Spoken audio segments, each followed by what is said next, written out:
Hello friends, আমার নাম সুভাষ কুমার। আমি একজন ফাইন্যান্সিয়াল প্ল্যানার। অনেকেই আমায় জিজ্ঞেস করে যে টার্ম প্ল্যান নেব না লাইফ ইন্স্যুরেন্স নেব। অ্যাকচুয়ালি দুটোই লাইফ ইন্স্যুরেন্স।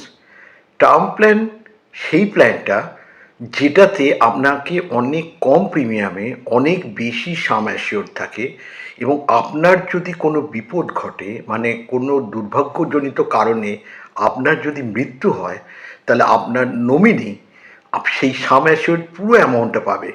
সেটা কোটি টাকার উপরেও হতে পারে। আর বাকি লাইফ ইন্স্যুরেন্সগুলোকে ট্র্যাডিশনাল প্ল্যান বলা হয়। সেগুলো একটা ইনভেস্টমেন্ট কাম ইন্স্যুরেন্স প্ল্যান। সেটাতে আপনি একটা ইন্স্যুরেন্সও পাবেন, প্লাস ইনভেস্টমেন্টের স্কোপও পাবেন। টার্ম প্ল্যানে এখন সবার নেওয়া দরকার, কারণ আমরা কেউই জানি না কবে আমাদের লাস্ট দিনটা ধার্য আছে। সেই জন্যে অবশ্যই টার্ম প্ল্যান নেবেন, এবং একটা ভালো টার্ম প্ল্যান অ্যামাউন্ট নেবেন, যেটা আপনার পরিবারকে ফাইন্যান্সিয়ালি সিকিউর করবে আপনি না থাকলেও।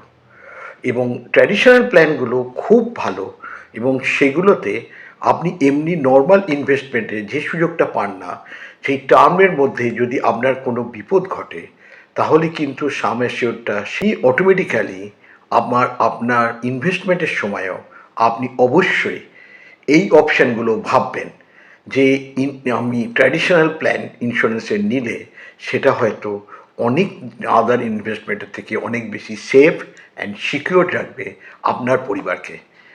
এর ব্যাপারে আরও জানতে হলে দয়া করে নিচে দেওয়া নাম্বারে আমার সঙ্গে যোগাযোগ করুন এক্ষুনি, দেরি করবেন না।